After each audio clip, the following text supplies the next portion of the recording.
الحمد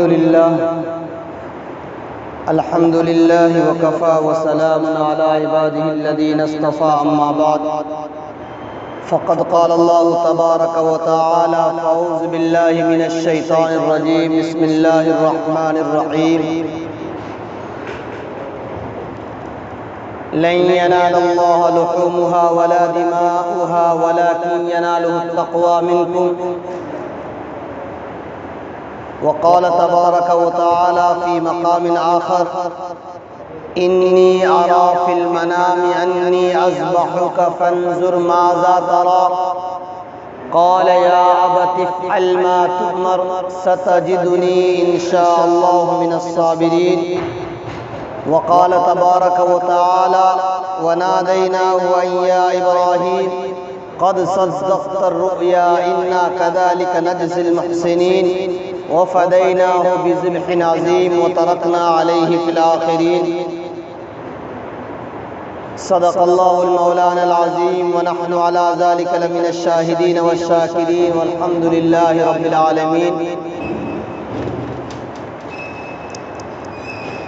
یہ فیضان کرامت تھا یا مکتب کی نرالی تھی؟ کس نے سکھائی اسماعیل کو فرزند آدابی؟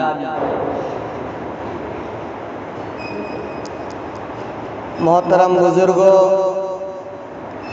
گزشتہ جمعہ حضرت ابراہیم علیہ نبینا علیہ السلام کا ایک خاکہ آپ کے سامنے پیش کیا گیا تھا۔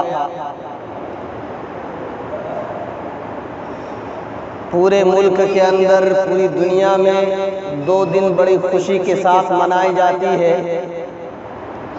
ایک ہے عید الفطر، دوسرا ہے عید الاضحیٰ۔ اور یہ مہینہ عید الاضحیٰ کا مہینہ ہے۔ اس میں تمام کے تمام امت مسلمہ مل کر کے جانوروں کو قربان کرتے ہیں، ذبح کرتے ہیں اللہ تبارک و تعالیٰ کے نام پر۔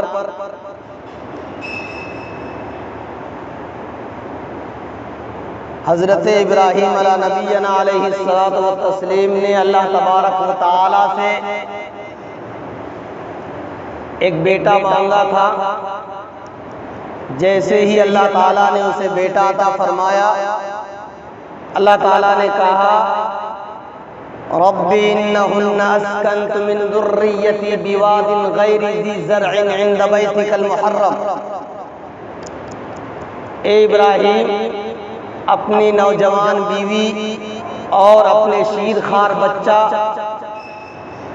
یعنی حضرت حاجرہ اور اسماعیل علیہ السلام کو ایسے غیر ذی جگہ پر چھوڑ آؤ۔ علامہ اقبال نے کہا یہاں صحرا ہی صحرا تھا، چٹانیں ہی چٹانیں تھی۔ یہاں صحرا ہی صحرا تھا، چٹانیں ہی چٹانیں تھی۔ یہاں جناب حاجرہ اور اسماعیل کی جانیں تھیں۔ یہاں صرف 2 جان ہے۔ اللہ کا حکم یہ ہوا کہ ابراہیم اس کو ایسے غیر ذی جگہ پر چھوڑ آؤ جہاں نہ چرند رہتا ہو، نہ پرندہ اڑتا ہو، نہ پانی ہو، نہ آب گیا ہو، نہ کسی قسم کا جنگل ہو، ایک دم چٹیل میدان میں سے چھوڑ آؤ۔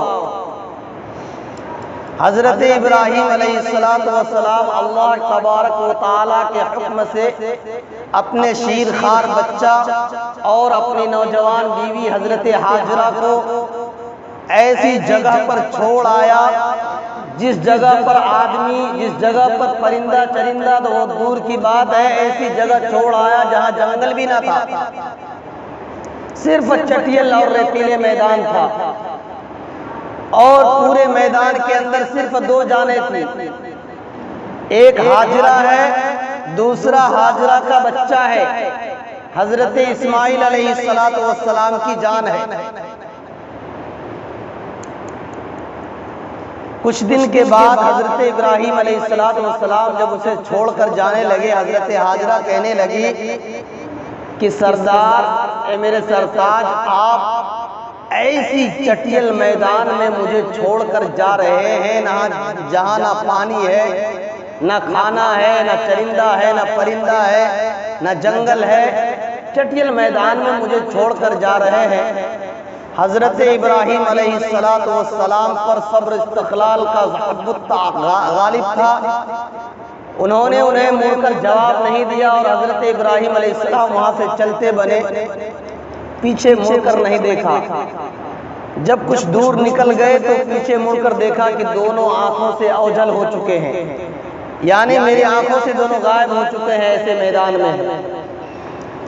یہاں پر حضرت حاجرہ اور حضرت اسماعیل علیہ السلام کو حضرت ابراہیم علیہ السلام نے کچھ کھجور اور کچھ ایک مشکیزہ پانی بھر کر اس وقت دے دیا تھا، لیکن ایک مشکیزہ پانی یا ایک تھیلی کھجور سے کیا ہوتا ہے؟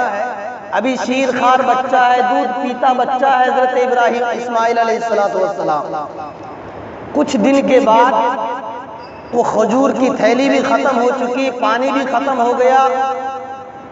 جب آدمی کھانا کھائے گا تو جسم میں طاقت ہوگی، پستانوں میں دودھ آئے گا، بچہ دودھ پیے گا، لیکن جب پانی ختم ہو گیا، کھانا ختم ہو گیا، حضرت حاجرہ کے پستانوں سے دودھ کا آنا بند ہو گیا۔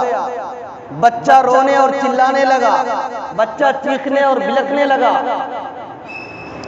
اسی اثنا میں حضرت حاجرہ کبھی صفا پر جاتی ہے، کبھی مروہ پر جاتی ہے، کبھی مروہ کی چکر لگاتی ہے، کبھی صفا پہاڑ کی چکر لگاتی ہے۔ پھر بچے کی یاد آتی ہے تو دوڑ کر آ جاتی ہے۔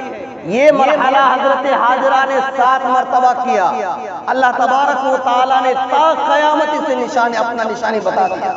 قرآن نے ان کو ڈنکے کی چوٹ اعلان فرمایا، ان الصفا والمروہ من شعائر اللہ، کہ صفا پہاڑ اور مروہ پہاڑ یہ اللہ کی شعائر میں سے ہے، اللہ کی نشانیوں میں سے نشانی۔ حضرت اسماعیل علیہ السلام کو اللہ تبارک و تعالیٰ نے حلیم بنایا تھا، اور اللہ کے نبی علیہ السلام کو اللہ تبارک و تعالیٰ نے حلیمہ دیا۔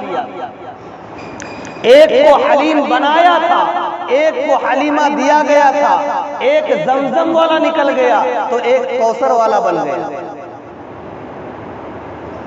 حضرت حاجرہ رضی اللہ عنہا کبھی صفا پر جاتی ہے اور کبھی مروہ پہاڑ پر جاتی ہے، پھر مروہ سے دوڑ کر کے صفا پہاڑ پر جاتی ہے۔ اسی اثنے میں جب بچے کی یاد آتی ہے تو فوراً وہاں سے لوٹ آتی ہے، اور یہ 7 چکر اللہ تبارک و تعالیٰ کو حضرت حاجرہ کا اتنا پسند آیا کہ اللہ تبارک و تعالیٰ نے نہ سنت حاجرہ قرار دیا بلکہ اللہ تبارک و تعالیٰ نے اپنے نشانی قرار دیا، کہا ان الصفا والمروہ من شعائر اللہ، یہ میری نشانی ہے، اللہ کی نشانی ہے صفا اور مروہ کا سعی کرنا۔ آج حجاج کرام جب حج کرنے جاتے ہیں تو اس کا حج اس وقت تک پورا نہیں ہو سکتا جب تک کہ صفا اور مروہ کا سعی نہ کریں۔ اب دوبارہ جب حضرت حاجرہ وہاں پر پہنچتی ہے، دیکھتا ہے کہ بچوں کے رونے کی آواز بالکل بند ہو گیا۔ اب جو بچہ بلک رہا تھا، رو رہا تھا، چیخ رہا تھا، چلا رہا تھا، اب وہ بچے کے منہ میں سناٹا چھا گیا۔ اب وہ نہ رو رہا ہے، نہ چیخ رہا ہے، نہ چلا رہا ہے۔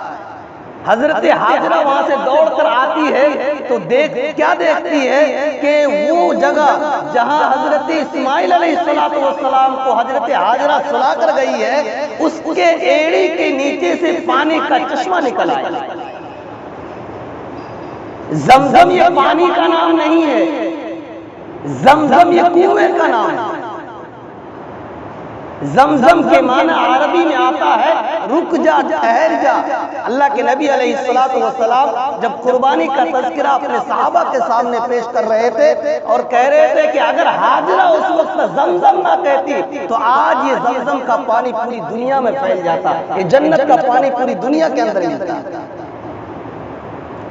حضرت حاجرہ وہاں سے دوڑ کر آتی ہے، دیکھتا ہے کہ بچے کے ایڑی کے پاس سے پانی کا چشمہ نکل آیا ہے۔ حضرت حاجرہ کہتی ہے زمزم زمزم پانی، رک جاؤ ٹھہر جاؤ، رک جاؤ ٹھہر جاؤ۔ پانی اپنے احاطے کے اندر ٹھہر گیا اور وہیں پر وہ کنواں جاری تھا۔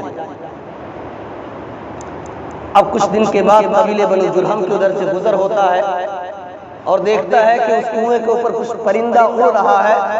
قبیلے بنو جرہم کے سردار نے کہا کہ چلو معلوم ایسا ہوتا ہے کہ فلاں جگہ کوئی آدمی رہتا ہے یا پانی کے کوئی چیز آثار نظر آ رہا ہے، اس لیے کہ وہاں پرندہ اڑ رہا ہے۔ اللہ تبارک و تعالیٰ کو اس قبیلے کو وہاں پر بسانا تھا، حضرت اسماعیل اور حضرت حاجرہ کے لیے گاؤں بنانا تھا اور اسے مکہ شہر قرار دینا تھا، اسے کعبۃ اللہ بنانا تھا، اللہ کا اپنا گھر بنانا تھا، اللہ کو اپنے گھر کی بنیاد رکھنی تھی، اس لیے قبیلے بنی جرہم کو وہاں پہنچا دیا، ورنہ تو وہ دوسرے طرف روانہ ہو رہے تھے۔ قبیلے بنی جرہم وہاں پہنچتا ہے اور دیکھتا ہے پانی ہے، حضرت حاجرہ سے اجازت مانگتا ہے، حاجرہ سے کہتا ہے کہ اگر آپ اجازت دے تو ہم لوگ یہاں ٹھہر جائیں گے۔ حضرت حاجرہ رضی اللہ عنہ کہتی ہے کہ میں بھی یہی چاہ رہی ہوں کہ آپ لوگ یہاں پر ٹھہر جائیں تاکہ میرا بھی دل لگے اور آپ لوگوں کو پانی مل جائے۔ وہاں سے قبیلہ آباد ہوتا ہے۔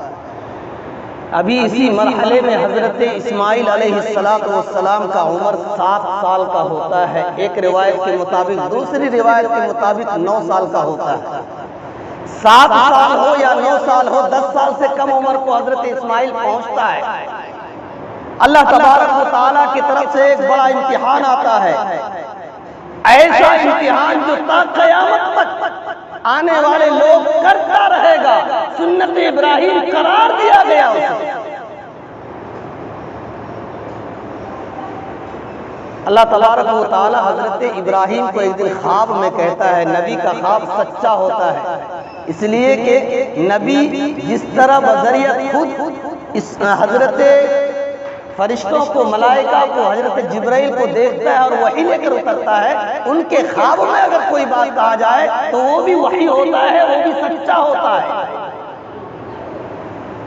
حضرت ابراہیم کو خواب میں آتا ہے، انی ارا فی المنام، ایک رات حضرت ابراہیم خواب دیکھتا ہے، انی ارا، میں نے خواب دیکھا فی المنام کہ انی اذبحک فانظر، کہ میں ذبح کر رہا ہوں اپنے اس بیٹے کو جو اللہ تبارک و تعالیٰ نے مجھے 84 سال عمر کے بعد عطا فرمایا۔ میرے بزرگوں، قربانی نام نہیں ہے جانوروں کے صرف ذبح کر دینے کا، قربانی نام نہیں ہے کہ صرف جانوروں کو ذبح کر کے گوشت کھا لینے کا۔ ذرا یہ جملہ پر غور کیجئے کہ اللہ تبارک و تعالیٰ ایک بیٹا 84 سال کی عمر میں اپنا بیٹا، اپنا پوت دیا ہے، اور 92 سال کا عمر ہوتا ہے حضرت ابراہیم کو، ہاتھ میں چھری ابراہیم کا ہے، گردن اسماعیل کا ہے، باپ بھی اپنا ہے، بیٹا بھی اپنا ہے۔ قربانی نام نہیں ہے جانوروں کو ذبح کر کے گوشت کھا لینے کا، قربانی نام نہیں ہے کہ جانوروں کو ذبح کر کے اسے فریج میں جمع کر لینے کا، قربانی نام ہے خواہشات کے اوپر چھری چلانا، قربانی نام ہے جھوٹ دغا سے رک جانا۔ اس لیے ابراہیم کی یاد کو ہمیشہ تازہ کیا جاتا ہے اور تا قیامت تازہ کیا جائے گا۔ آج تک کسی نے قربانی کرتے وقت اپنے دل میں یہ خیال پیدا نہیں کیا کہ قربانی صرف جانوروں کے نام نہیں، بلکہ قربانی نام ہے اپنے خواہشات کے اوپر چھری چلانا، جھوٹ سے، چغل خوری سے، دغا بازی سے، ہیلا بازی سے، زنا سے، فحاشی سے، عریانیت سے، ان تمام چیزوں کے اوپر اپنے آپ کو قربان کر دینا، یہ قربانی ہمیں سبق دیتا ہے، یہ قربانی ہمیں درس دیتا ہے کہ جب اللہ کا حکم آ جائے سارے حکم بیکار ہو جاتا ہے، اللہ کا حکم سامنے آ جاتا ہے۔ حضرت ابراہیم علیہ السلام خواب دیکھتا ہے اور خواب دیکھنے کے بعد صبح بیدار ہوتا ہے، اسماعیل علیہ السلام کے پاس پہنچتا ہے، کعبۃ اللہ کے اندر، مکہ مکرمہ کے اندر، اور حضرت حاجرہ، شام کو حضرت ابراہیم وہاں پہنچتا ہے مغرب کے وقت، اور حضرت حاجرہ سے کہتا ہے کہ حاجرہ تجھے ایک راز کی بات بتاتا ہوں، آئندہ جب کل صبح ہوگا اپنے بیٹے ننھے اسماعیل کو اچھی طریقے سے نہلا دینا، اچھا کپڑا پہنا دینا، گاؤں کا شیر کرا دینا اسے۔ حضرت حاجرہ یہ نہ پوچھتی ہے کہ ابراہیم آخر اس کا کرے گا کیا، اس سے پہلے 2 مرتبہ آپ میرے پاس آئے ہیں، کبھی اس طریقے کا سوال نہیں کیا، آج آپ کو کیا ہو گیا، اس طرح کا کوئی سوال حضرت حاجرہ نہ کر رہی ہے۔ حضرت حاجرہ کہتی ہے کہ ٹھیک ہے، صبح سویرے اسماعیل کو اٹھاتا ہے اور اسے غسل کراتا ہے، اچھا کپڑا پہناتا ہے، خوشبو لگاتا ہے، سرما لگاتا ہے۔ حضرت ابراہیم علیہ السلام نے جو رات میں خواب دیکھا تھا، چھری اپنے ساتھ میں لے کر آتا ہے، چھری دروازے کے پیچھے چھپا کر رکھ دیتا ہے۔ یہ اللہ تبارک و تعالیٰ کو امت مسلمہ کو ایک سبق دینا تھا کہ ماں کی محبت اور ماں کی ممتا ایسا ہے کہ کوئی ماں یہ برداشت نہیں کر سکتی کہ اس کا بیٹے کے گلے کے اوپر چھری چلائے۔ اس لیے ابراہیم نے یہ نہیں بتایا تھا کہ میں تمہارے بیٹے نے اسماعیل کو ذبح کروں گا آئندہ کا، اس لیے غسل کرا دینا۔ جب اچھے کپڑے پہنا دیا گیا، خوشبو لگائے، سرما لگایا اور گاؤں میں گھما دیا گیا، قبیلے بنو جرہم کا چکر لگا دیا گیا، اور حضرت حاجرہ ابراہیم کی سپرد اپنے بیٹے حضرت اسماعیل کو کر دیا۔ اب پوچھ رہا ہے حضرت حاجرہ کہ میرے سرتاج اسے کہاں لے جا رہے ہیں؟ کہا اسے باہر لے جا رہا ہوں۔ یہ بھی نہیں کہا کہ اسے ذبح کرنے یا اسے گھمانے لے جا رہا ہوں یا فلاں جگہ پہ لے جا رہا ہوں۔ حضرت ابراہیم نے کہا اسے باہر لے جا رہا ہوں۔ کہا ٹھیک ہے۔ حضرت ابراہیم اور اسماعیل کو لے کر چلتے ہیں اور راستے میں دونوں آپس میں بات کر رہے ہیں۔ بیٹا تجھے پتا ہے میں کہاں لے جا رہا ہوں؟ کہا کہ آپ جہاں بھی لے جائیں گے صحیح لے جائیں گے، کیونکہ آپ نبی ہیں، آپ سچے ہیں اور آپ کو اللہ نے خلیل اللہ اپنا دوست بنایا ہے، آپ مجھے ضائع نہیں کریں گے۔ کہا ضائع نہیں کروں گا، لیکن تجھے پتا بھی ہے میں کیا کرنے جا رہا ہوں؟ کہا ابا جان بتائیے تو صحیح کیا کرنے لے جا رہا ہوں؟ آپ جس چیز میں بولیے گا میں تسلیم خم ہے۔ کہا بیٹا میں تجھے ذبح کرنے لے جا رہا ہوں۔ فانظر ماذا ترى انی ارام فی المنام انی اذبحک، کہ بیٹا میں نے خواب دیکھا ہے کہ میں تجھے ذبح کر رہا ہوں، اس خواب کو پورا کرنے کے لیے میں تجھے مینا کی وادی میں لے جا رہا ہوں، جہاں آج حجاج کرام لاکھوں سینکڑوں جانوروں کو ذبح کرتے ہیں، اس مذبح میں لے جا رہا ہوں تجھے ذبح کرنے کے لیے، تیرے اوپر چھری چلاؤں گا میں۔ فانظر ماذا ترى، تو تیری کیا رائے ہے؟ تیری رائے کیا ہے؟ یہ اللہ کا حکم ہے جو میں تم کو سنا چکا ہوں۔ فانظر، تو تو بتا، ماذا ترى، تیری کیا رائے ہے؟ کہا ابا جان جب مینا کے وادی میں حضرت ابراہیم اسی اثنا میں پہنچ جاتا ہے اور چھری کو تیز کرتا ہے، حضرت ابراہیم علیہ السلام اپنے بیٹے حضرت اسماعیل کے سامنے چھری کو تیز کر رہا اور مسئلہ ہے قربانی کا کہ اگر جانور سامنے ہو تو چھری کو نہ تیز کیا جائے جانوروں کے سامنے، اس لیے کہ جانوروں کو احساس ہو جاتا ہے کہ مجھے ذبح کرنے والا، اس لیے کہا مسئلے کے اندر کہ آپ چھری ایسی جگہ پر تیز کیے کہ جانور کا نگاہ آنا پڑا۔ لیکن یہاں پر باپ اپنے بیٹے کے سامنے چھری ذبح کر رہا ہے، اس بیٹے کے سامنے جس بیٹے کو یہ قتل کرنے والا ہے، اس کو ذبح کرنے والا اللہ کے راہ میں۔ حضرت اسماعیل علیہ السلام نے کہا ابا جان اللہ کا حکم ہے، آپ کر گزریے۔ یا ابت افعل، اے میرے ابا جان افعل کر گزریے، ستجدنی انشاءاللہ مجھے آپ پائیں گے صابرین صبر کرنے والے۔ یہ ترجمہ ہے قرآن کا۔ آپ اس سے ہٹ کر کے ترجمہ محدثین نے کیا ہے، اس ترجمہ سے ہٹ کر کے یا ابت افعل ما تؤمر ستجدنی انشاءاللہ من الصابرین۔ جو میں نے پہلے بتایا وہ ترجمہ ہے کلام کا، یہی ترجمہ جو میں پڑھ کے بتایا، لیکن محدثین کرام نے اس سے ہٹ کر کے ایک ترجمہ کیا ہے جو قرآن سے بالکل تعلق نہیں۔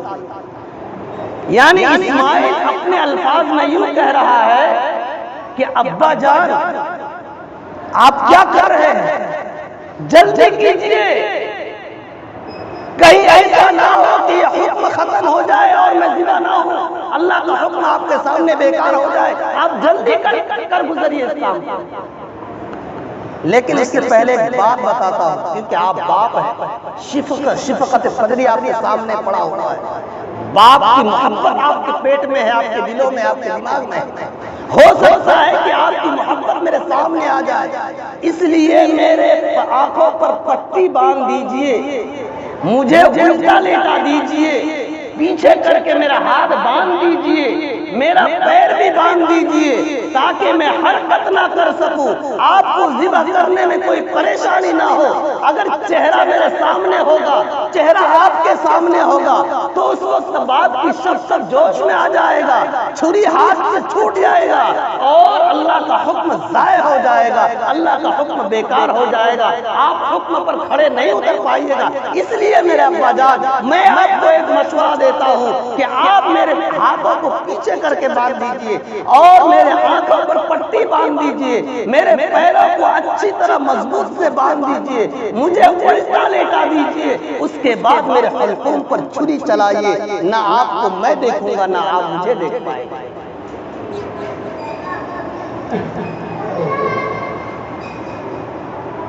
روایت میں آتا ہے کہ آسمان کے فرشتے 2 مرتبہ روئے، میں نے پچھلے جمعہ کو یہ بات بتایا تھا، آسمان کے فرشتے 2 مرتبہ روئے ہیں، ایک وہ مرتبہ جو میں نے گزشتہ جمعہ کو بتایا تھا، ایک مرتبہ اس وقت جب باپ اپنے بیٹے کے اوپر چھری چلا رہا ہے، ساتوں آسمان، ساتوں زمین کے فرشتے کے آنکھوں میں آنسو ہے، نہ قیامت تک فرشتے روئے گا، نہ اس سے پہلے کبھی رویا ہے، آج فرشتے بھی لرزہ طاری ہے، عرش کے فرشتے عرش کو ہلا رہا ہے کہ اللہ یہ کیا ہو رہا ہے۔ 84 سال کی عمر میں بیٹے کو دیا، 93 سال کی عمر میں حکم دیا کہ بیٹے کے اوپر چھری چلائیے، بیٹا کہہ رہا ہے مجھے الٹا لیٹا دیجئے، اوپر سے چھری چلائیے، یہ کیا ماجرا میں دیکھ رہا ہوں۔ فرشتے زاروں قطار رو رہے ہیں، اللہ کا لرزہ، اللہ کا عرش پہ لرزہ طاری ہے، اور اتنا تیز چھری ہے، اتنا تیز چھری ہے کہ گردن پہ حضرت ابراہیم اپنی پوری طاقت لگا رہا ہے، اور چھری چل نہیں رہی ہے گردن پر، چھری حضرت ابراہیم، حضرت ابراہیم چھری سے شکایت کرتا ہے، ارے چھری تجھے کیا ہو گیا، تو کٹتی کیوں نہیں، کاٹتی کیوں نہیں ہے؟ چھری کے اندر سے بولنے کی آواز آتی ہے کہ خلیل تو کہتا ہے چل جا، تیرا جلیل کہتا ہے کہ اس کے اوپر نہ چل، اب بتا خلیل میں خلیل کی مانوں کہ جلیل کی مانوں؟ ابراہیم نے کہا جلیل کی مان لے، خلیل کی مت مان، اس لیے کہ جلیل بڑا ہے۔ حضرت ابراہیم علیہ السلام جب اس چھری کو کسی پیڑ پر رکھتا ہے تو پیڑ کے 2 ٹکڑے ہو جاتا ہے، اس نقطے سے معلوم ہوا کہ کرنے دھرنے والی ذات اللہ کی ہے، چھری کا کام ہے کاٹنا۔ 2000 سال بعد عبداللہ کو نیچے لٹایا جاتا ہے، جناب محمد رسول اللہ صلی اللہ علیہ وسلم کے باپ کو، چھری کا کام ہے کاٹنا۔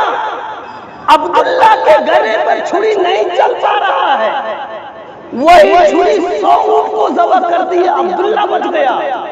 2000 سال پہلے اسماعیل کے گردن پہ چھری چلائی جا رہی ہے، چھری نہیں چل رہا ہے، اور وہی چھری ایک مینڈا آتا ہے اور وہ نیچے لیٹ جاتا ہے، چھری فوراً چل جاتی ہے۔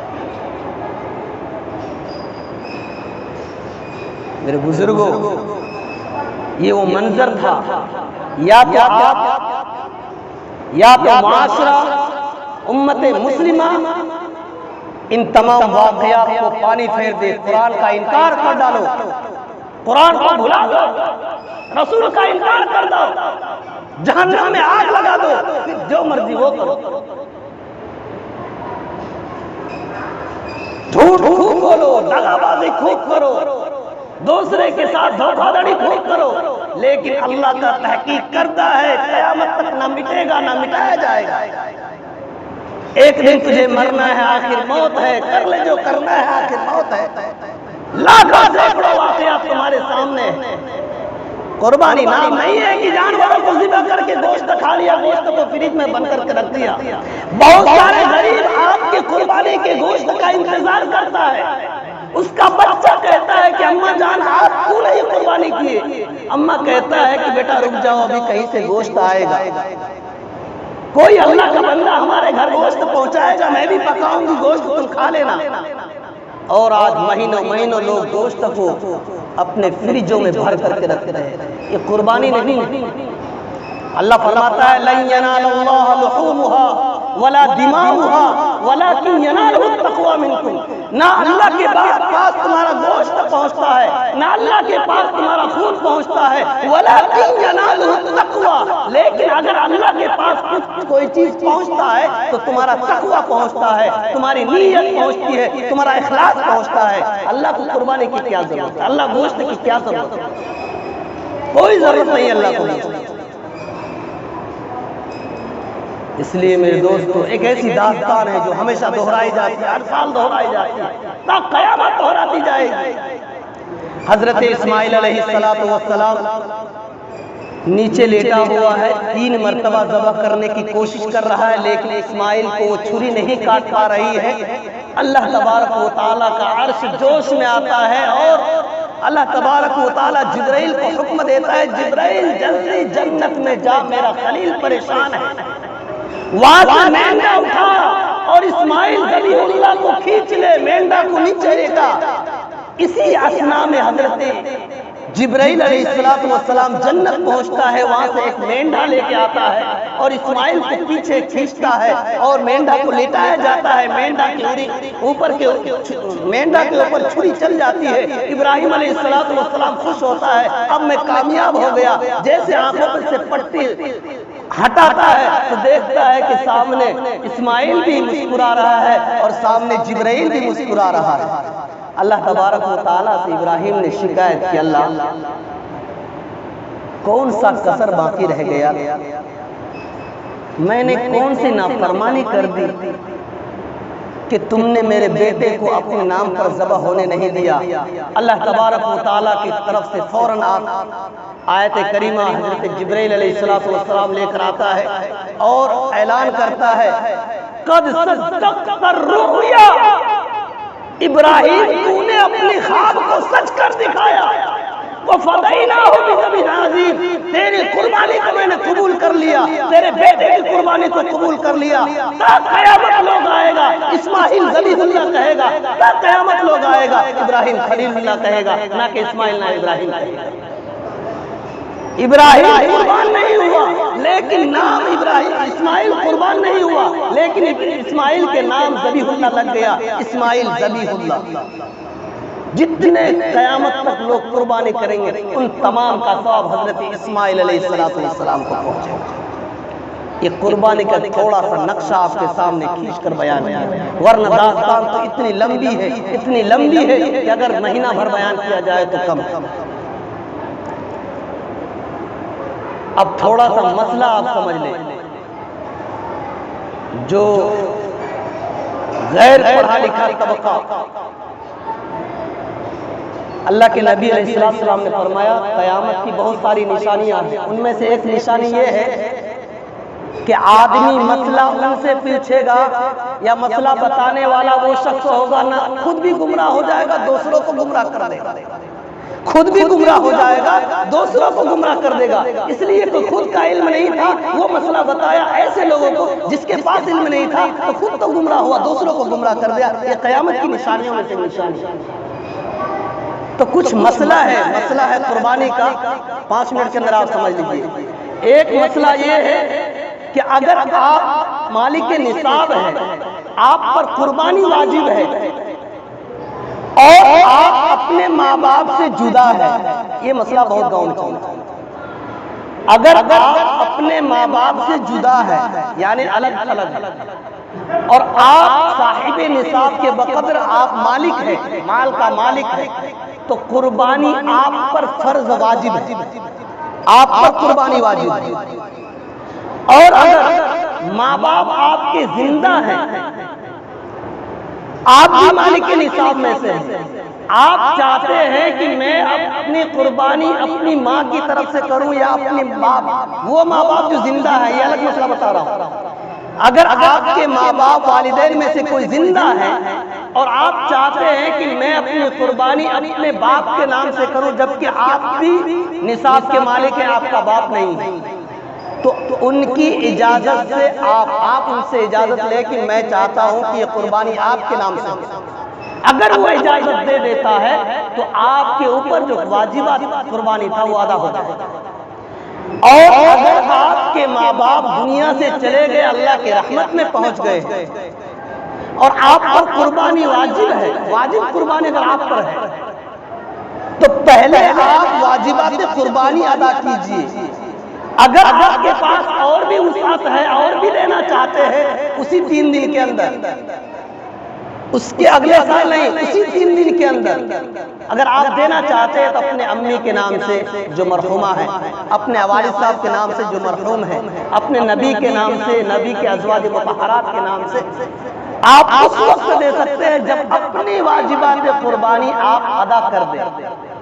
مسئلہ نمبر 3، اگر آپ پر قربانی واجب ہے اور آپ اپنے اجازت کے بغیر یا اپنے ماں باپ کے اجازت کے بغیر کسی کے نام پر قربانی کر دیا، اپنے باپ کے نام سے قربانی کر دی، اپنے بھائی کے نام سے قربانی کر دیا، قربانی آپ پر واجب ہے تو قربانی ادا ہو جائے گا، لیکن گنہگار آپ ہوں گے۔ قربانی ادا ہو جائے گا، گنہگار آپ ہوں گے۔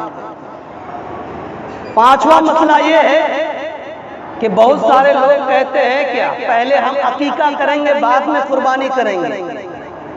میرے دوستو، ہر عبادت الگ الگ ہے۔